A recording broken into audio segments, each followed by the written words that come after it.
अहमदनगर जिल्हा परिषद निवडणुकीत संगमनेर तालुक्यातल्या बोटा गट हा नागरिकांचा मागास प्रवर्गासाठी राखीव झाल्यानं या गटात राष्ट्रवादी काँग्रेस कार्यकर्त्यांनी दंड थोपटले आहेत। आमदार मधुकर पिचड साहेबांनी केलेल्या विकासाच्या मुद्द्यावर पठार भागातील राष्ट्रवादीचे कार्यकर्ते निवडणूक लढवणार आहेत। या निवडणुकीत वैभवराव पिचडांचे खंदे समर्थक बबनराव गागरे यांनी कार्यकर्त्यांचे भक्कम संघटन निर्माण करून बोटा गटामध्ये आव्हान उभं केलंय। पठार भागात बबनराव गागरे यांना सर्वसामान्यांचा कैवारी म्हणून पाहिलं जात असून ही निवडणूक गागरेंना जिल्हा परिषदेवर पाठवण्यासाठी जनतेनं हाती घेतल्याचं चित्र सध्या निर्माण झालंय।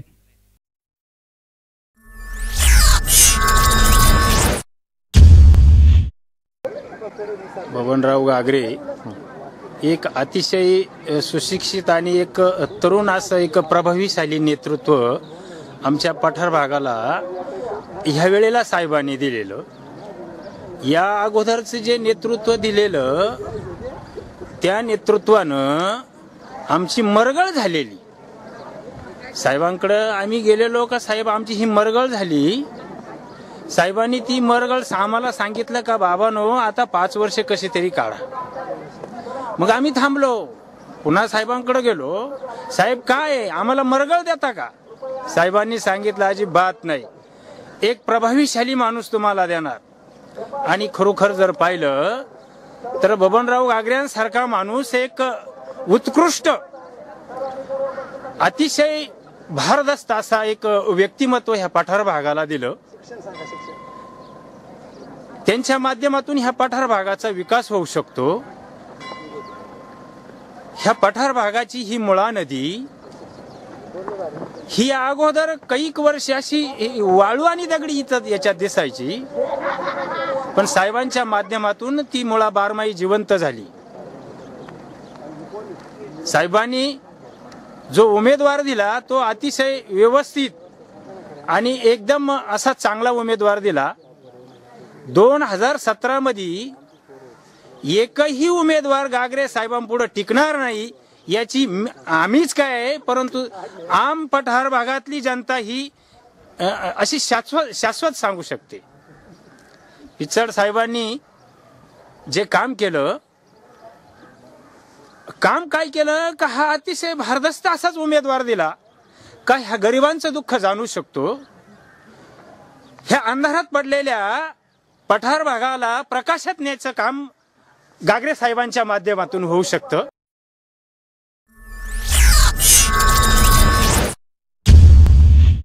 आता जी जिल्हा परिषद निवडणूक घातलेली आहे त्यात बबनराव गागरे हे सक्रिय उमेदवार असून त्यांच्या माध्यमातून सुद्धा आमच्या पठार भागात भरपूर कामं झाले आहेत। त्या पिचड साहेबाच्या माध्यमातून पुढे जे लीड देण्याचा आम्ही जास्तीत जास्त प्रयत्न करू आणि ग्रामस्थ एक दिलानं एक मुखानं त्यांच्या पाठीमागे आम्ही सक्रिय राहू।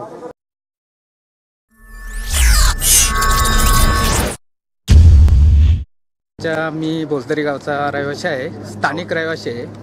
तर माझ्या भोसदरी गावामध्ये जे आदिवासी लोक आहेत तर त्यांच्या वस्तीला वाड्या वस्तींना लाईट नव्हती आणि अशी लाईट लावण्याचं काम जे काही आणि त्याच्यात महत्त्वाचा एक भाग असा आहे की मंदिराला लाईट नव्हती, पण आम्हाला एक अशी कार्यक्षम आणि सक्षम व्यक्ती भेटली ती म्हणजे गागरे साहेब भेटले।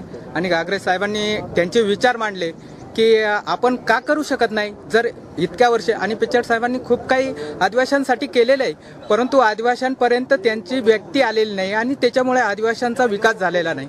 तर ते काम करण्याचा हाती आमच्या गागरे साहेबांनी घेतलं। गागरे साहेब एकदम डोंगर दरीतून उतरून आले। आम्ही प्रत्यक्ष त्यांच्याकडे पाहताना आम्ही पण हेलावून गेलो की एवढी मोठी व्यक्ती जर आज डोंगर दरी उतरून येते, ती काय येते, कशी येते आणि ती कुठे राहते हे पण आम्हाला माहीत नव्हतं।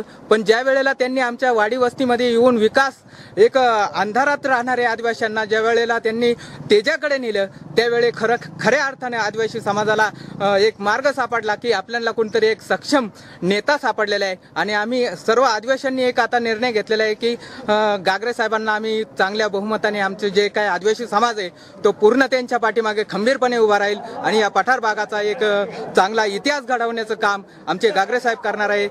आणि ते काम आम्ही त्यांच्या हातून पूर्ण कसं होईल याच्या पाठीमागे नक्कीच लागणार आहे। त्याच्यासाठी आम्ही गागरे साहेबांचा पण विचार घेत नाही, आज त्यांचे विचार ऐकल्यानंतर आम्ही स्वतःच आज आमच्या वाड्या वस्त्यांमध्ये फिरतो आणि त्यांचा प्रचार दौरा आम्ही आज सुरू केलेला आहे। तर आमच्या घागरे साहेबांनी आमच्यासाठी खूप काही केलेलं आहे.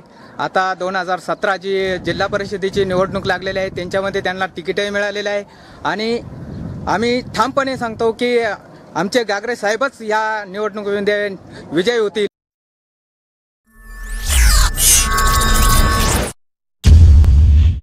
विविध प्रकारचे कामे झाले. आमच्या या कोठे बुद्रुक गावाला मोठी अशी शालेय इमारत भेटली. परत दुसरी गोष्ट किटीअरचं काम झालं आणि हे येणारं पाणी मुळा नदीला येणारं पाणी हे पिचड साहेबांच्या माध्यमातूनच भेटते. मग ह्या हिशोबाने आम्हाला ह्या घागरे साहेबांनी हे असेच योग्य उमेदवार दिल्याबद्दल मी पिचड साहेबांचं पुन्हा अभिनंदन करतो, आभार मानतो. आणि येणाऱ्या विविध निवडणुकीत ZP चे उमेदवार निवडून येतील ते घागरे साहेब.